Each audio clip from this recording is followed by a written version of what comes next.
नमस्कार, आप देख रहे हैं जेबीएस पब्लिक वॉइस में हूँ आपके साथ सुमन कुमार।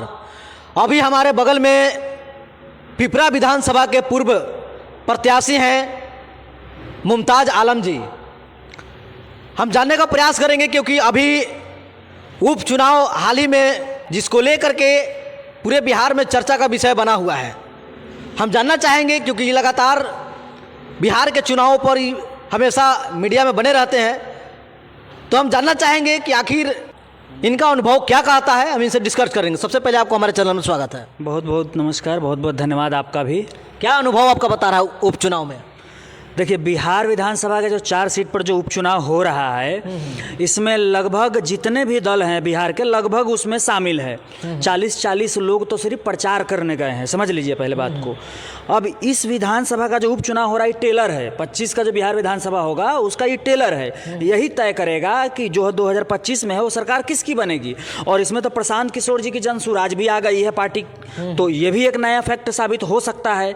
अब ये तो पता चलेगा जब गिनती होगा तब। लेकिन मेरा जो अपना व्यक्तिगत जो अनुमान है, जिसके लिए थोड़ा बहुत लोग जानते हैं, मेरा अनुमान यह कह रहा है कि वहाँ का जो खेल है वो पलटने वाला है।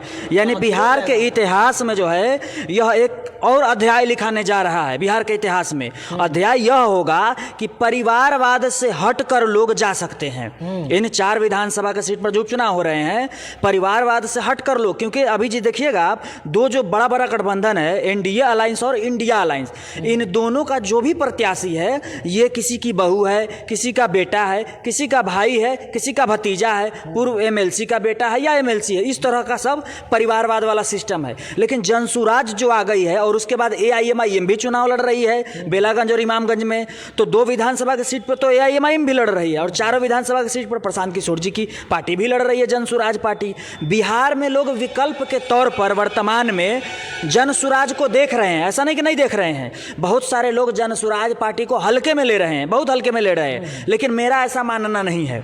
मेरा यह मानना है कि ये जो विधानसभा का चुनाव जो हो रहा है, उपचुनाव, इसमें बहुत बड़ा फैक्ट साबित हो सकता है। और इतना बड़ा हो सकता है कि कि चारों विधानसभा की सीट जनसुराज पार्टी के खाते में चला जाए, क्योंकि परिवारवाद से बिहार का लोग थक चुका है। इनका मास वोट क्या है? सही आप बता रहे हैं, जीत जाएंगे इसका मास वोट, क्योंकि सभी देखिए बिहार में सबसे बड़ा यहाँ वोट का मेन फैक्टर है जाति और सिंबल। तो जाति और सिंबल है, तो यहाँ प्रशांत किशोर जी का को अपना सिंबल ठीक है, लेकिन इनका जातीय जो है, इनका जो जातीय वोटर है वो तो बीजेपी वोटर है। तो फिर इनका वोटर कहाँ से लाएंगे ये वोटर? नहीं, जातीय बीजेपी वोटर नहीं है। कौन बोल दिया आपको कि बीजेपी का वोटर है? बहुत सारे लोग ऐसा बोलते हैं कि मोदी जी का मदद की, भाजपा का मदद की, यही ना बोलते हैं प्रशांत किशोर। लेकिन यह क्यों नहीं बोलते हैं कि तेजस्वी यादव जो उप मुख्यमंत्री बने वो प्रशांत किशोर जी का देन था? अगर 2015 में नीतीश कुमार जी का साथ नहीं देते प्रशांत किशोर जी, और यह आइडिया नहीं देते कि तेजस्वी यादव जी को उप मुख्यमंत्री बनाकर आप महागठबंधन बना लीजिए, तो तेजस्वी यादव उप मुख्यमंत्री होते नहीं होते, सरकारें में नहीं होते, वो उन्हीं के सलाह पर। जी बिल्कुल।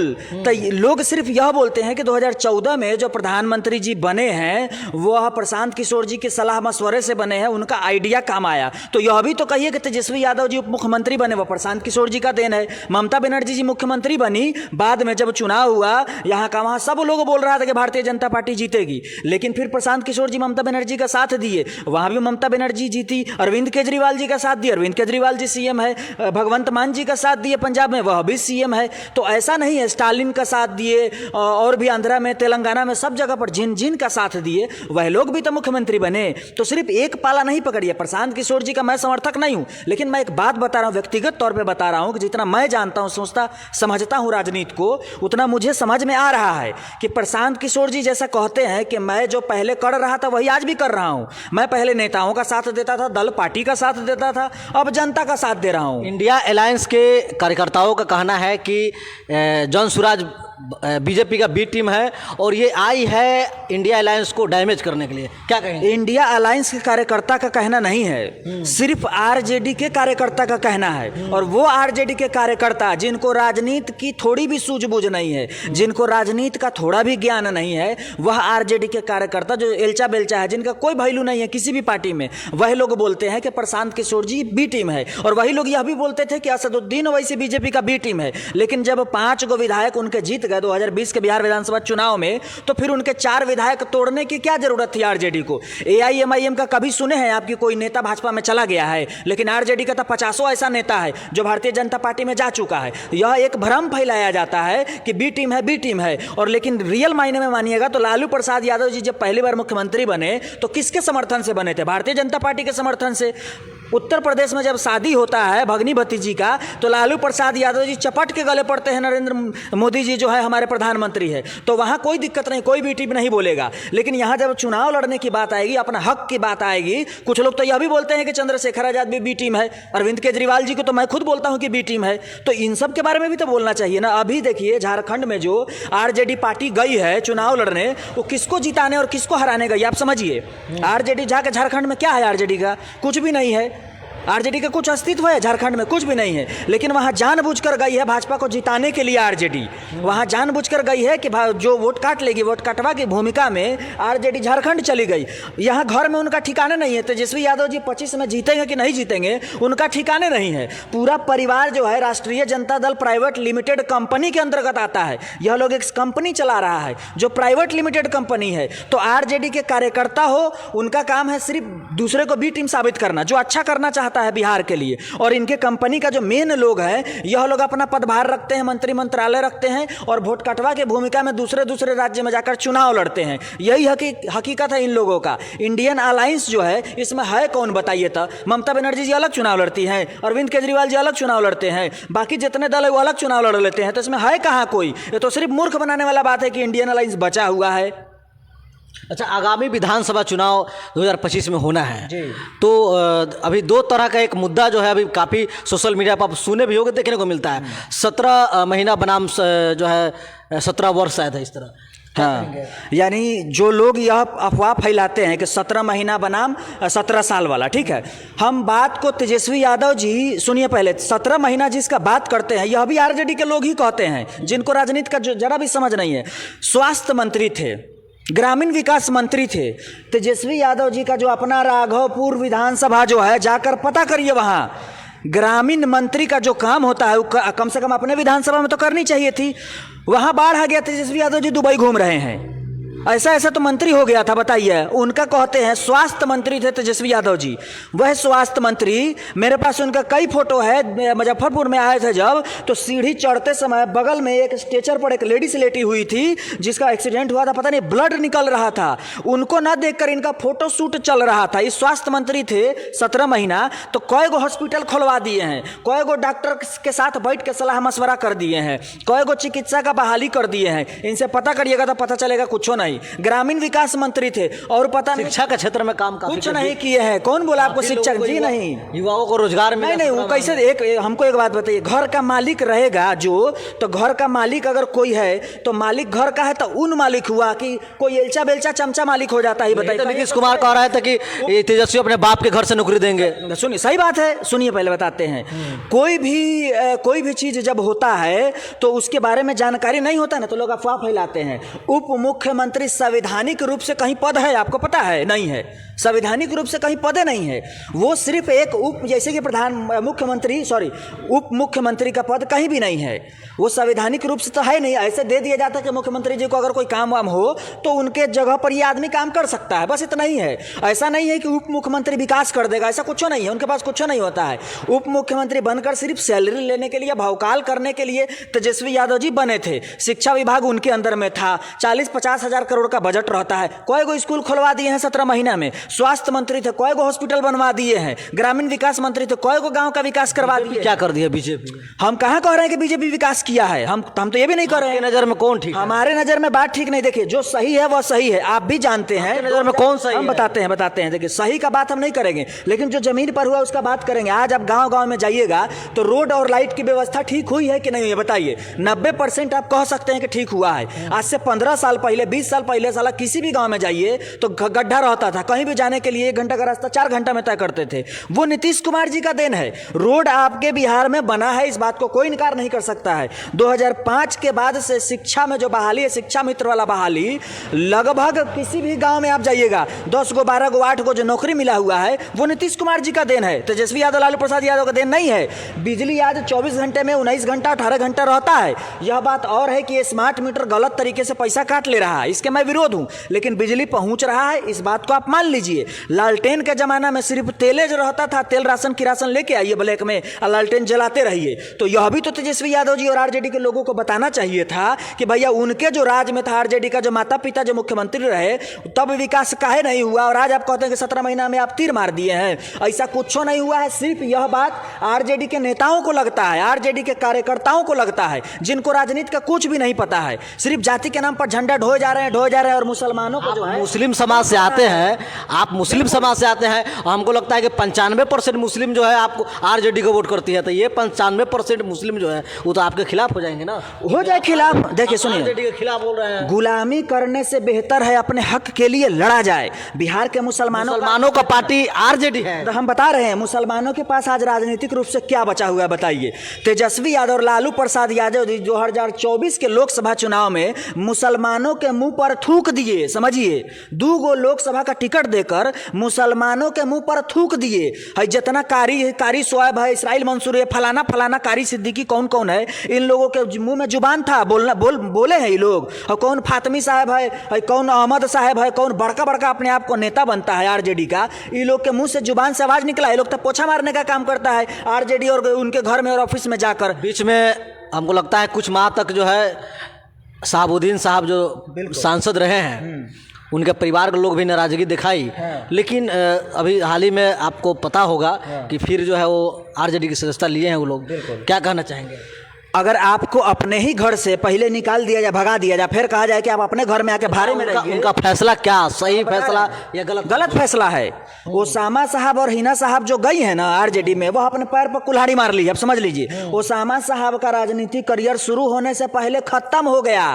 तेजस्वी यादव जी को एगो बलि का बकरा मिल गया। ओसामा मुस्लिम समाज उनके साथ कहाँ था?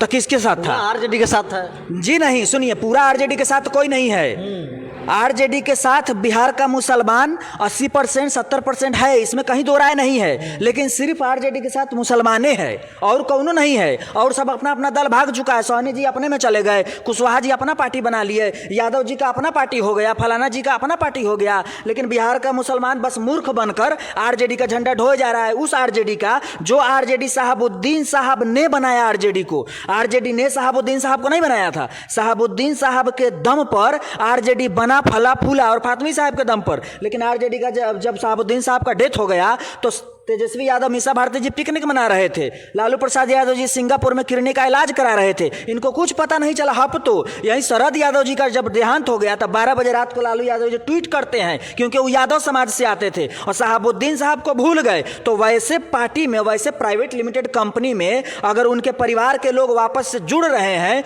तो यह दुर्भाग्यपूर्ण फैसला है। और ओसामा साहब और ये हिना मैडम का नहीं हो पाएगा। भला आप देख लीजिएगा, ओसामा साहब भी जल्द पार्टी छोड़ के भागेंगे और हिना साहब भी, क्योंकि यह फैसला गलत था। मैं खुद समर्थक हूं उनका, लेकिन आरजेडी में जाने के बाद मैं कोई समर्थन नहीं करता हूं, मुझे कोई लेना देना नहीं है। आपको बातों से लग रहा है कि आप बीजेपी से कहीं ना कहीं आप काफी प्रभावित हुए। अपना अगर हक के लिए लड़िएगा ना तो लोग इसी तरह से कहते हैं कि फलाना का बी टीम, चिलाना का बी टीम, लेकिन जब गुलामी करने लगिएगा आरजेडी का, कहिएगा कि भाई जय तेजस्वी तय तेजस्वी, ये करने लगिएगा तो कहेगा भाई हाँ ये ठीक है। आरजेडी का लोग, आपको टिकट नहीं मिला इसलिए नाराज नहीं चाहिए टिकट आरजेडी का। भाई सुनिए, आरजेडी का टिकट हमको किसी भी सूरत में नहीं चाहिए। विधानसभा चुनाव अभी आ रहा है, हम इस पर हम बात करना चाहेंगे। क्या लग रहा है आपका, क्या पहल होगा? मेरा देखिए, हम 2020 में बिहार विधानसभा का चुनाव पिपरा विधानसभा से लड़े थे, 2025 में भी लड़ेंगे और आगे भी लड़ते रहेंगे। ऐसा नहीं है कि किसी के कहने पर किस पार्टी से लड़ेंगे आप? हम निर्दलीय लड़े थे और आगे भी प्रयास तो ऐसा ही है कि निर्दलीय, क्योंकि देखिए सबसे पहली बात है कि हम किसी का गुलामी करने वाला पार्टी में तो जा नहीं सकते हैं, जी हजूरी नहीं करते हैं। आरजेडी का टिकट देने को तैयार हो जाए, हमको आरजेडी का टिकट, हमको चाहिए ही नहीं आरजेडी का टिकट। और जो लोग भी आरजेडी के साथ जाएगा हम उसके साथ नहीं है, चाहे वो कितना बड़का काहे नहीं आदमी हो। हमको आरजेडी के नेताओं से, क्योंकि मेरा अपना व्यक्तिगत मानना है कि आज जो बिहार के मुसलमानों का जो हाल है राजनीतिक रूप से, वह आरजेडी की वजह से है। आपके नजर में बिहार का भविष्य कौन है? आपके नज़र में? अभी फिलहाल तो कोई नहीं है, अभी फिलहाल कोई नहीं है। अब आने वाला चुनाव में देखा जाएगा। नए विकल्प के तौर पे प्रशांत किशोर जी आ रहे हैं, AIMIM भी चुनाव लड़ रही है, चंद्रशेखर आजाद रावण साहब की पार्टी भी लड़ेगी, बहुजन समाजवादी पार्टी भी लड़ती रहती है। तो अब आने वाला वक्त ही बताएगा 2025 में कि किसके साथ कौन जाता है और किसका भविष्य कौन तय कर पाता है। तो आपको क्या लग रहा है कि अगर जैसे बीजेपी RJD के तो आपने सारे ये कर दी कि नहीं मैं तो ये दोनों से नहीं लड़ूंगा, लेकिन अगर मान लेते हैं कि अगर आपको प्रमोट करता है जन सुराज या बहुजन समाज पार्टी या चंद्रशेखर जी की पार्टी आजाद समाज पार्टी, इस पर विचार कर सकते हैं, इस पर विचार कर सकते हैं। हम जन सुराज में विचार कर सकते हैं, आजाद समाज पार्टी से विचार कर सकते हैं, बहुजन समाजवादी पार्टी और AIMIM भी, इससे हम भी कर सकते हैं विचार। इससे चुनाव लड़ भी सकते हैं, कोई दिक्कत नहीं है कहीं से। लेकिन अगर RJD हो, RJD से कतई नहीं। वो ऐसे तो खैर ये लोग पैसा लेकर, बड़का बड़का लोग है तो रुपया पैसा लेकर टिकट देता होगा, लेकिन हमको नहीं चाहिए भाई टिकट। हमको फ्री में भी देगा, ऐसे भी देगा तो भी हमको RJD तो खैर खिलाफ है। हम RJD से मेरा कोई लेना देना नहीं और ना ही हम RJD को कतई पसंद करते हैं, क्योंकि हम मुसलमान हैं ना, और हम मानते हैं इस बात को कि आज मुसलमानों का जो हालत है RJD के वजह से है बिहार के अंदर में। आज राजनीतिक रूप से मुसलमानों का कुछ भी नहीं है, 0 सन्नाटा है, सिर्फ दौरी बिछा रहा है, झंडा ढो रहा है, और यह देन सिर्फ और सिर्फ RJD का है, क्योंकि मुसलमानों ने RJD को वोट दिया है, किसी को नहीं दिया। और जिसका नतीजा है कि RJD ने सिर्फ अपने परिवार को बढ़ाया है, मुसलमानों को नहीं बढ़ाया है। अच्छा, अभी पिपरा विधानसभा से आप प्रत्याशी हैं और पिपरा विधानसभा से हमको लगता है कि शंबाबू यादव जी विधायक रहे हैं और हैं भी, और आपके पिपरा विधानसभा में एक पड़ता है इब्राहिमपुर, जो घाट कहीं ना कहीं सदियों से मुतक्का बना हुआ है नेताओं का। क्या लग रहा है आपको? ये लोग जब तक रहेगा ना तब तक तो नहीं बनेगा, ये क्लियर है। हम बताते हैं क्या है। जितना भी दल है बिहार के अंदर में, कम्युनिस्ट का विधायक रहा यहाँ से, इब्राहिमपुर पर आवाज उठाया, पुल नहीं बना, खत्म कहानी। RJD का विधायक रहा, वो भी नहीं। कांग्रेस का विधायक रहा, वो भी नहीं। भाजपा का भी विधायक 2 बार से, ये भी नहीं बनवा पाया। तो आप किससे उम्मीद करते हैं? फिर अभी RJD का लोग आएगा, कहेगा कि हम बनवा देंगे, तो तुम्हारा जो इससे पहले विधायक था वो काहे नहीं बनवाया? कम्युनिस्ट का लोग आएगा, कहेगा कि हमको वोट दे दीजिए, हम जी तो बनवा देंगे, जैसे कि इससे पहले हुआ था। ये लोग बोल रहे थे, लेकिन कोई जानकार नहीं है, कोई सवाल करने वाला नहीं है। जनता उनसे पूछना चाहिए था कि जब आपका यहां पर विधायक था तो इब्राहिमपुर घाट पर पुल का निर्माण काहे नहीं हुआ? 6 बार से सांसद है भाजपा के, 200 बार बोल चुके हैं, 2-4 जिला का सांसद लोकसभा में आवाज उठा चुका है, लेकिन फिर भी नहीं बनता। इब्राहिमपुर घाट पर पुल का निर्माण नहीं हो पाता है। तो रीजन यही है कि जब तक यह लोग रहेगा ना, चाहे भाजपा का लोग है चाहे RJD का लोग, ये लोग सब एक ही थाली के चट्टे बट्टे हैं। यह लोग कतई नहीं चाहते कि इब्राहिमपुर घाट पर पुल का निर्माण हो। इसलिए नहीं हो क्योंकि इन लोगों को अवैध रूप से कमीशन जाता है। उस आपको हमको नहीं समझ में आएगा, अंदर से पता चलेगा तो अवैध रूप से इन लोग कमीशन जाता है। इस वजह से ये लोग नहीं चाहते हैं कि वहाँ पुल का निर्माण हो। और अगर जनता हमको चुनती है तो मेरा तो पहला प्रायोरिटी रहेगा कि इब्राहिमपुर घाट पर पुल का निर्माण होगा, और चकिया चौक पर जो हमारा चकिया चौक है, इस पर जो जाम का समस्या है, यह 2 काम सबसे पहला रहेगा मेरा। इब्राहिमपुर घाट पर पुल का निर्माण और चकिया चौक पर जाम की समस्या से निजात, वह भी 3 महीने के अंदर अंदर। चलिए, बहुत बहुत धन्यवाद।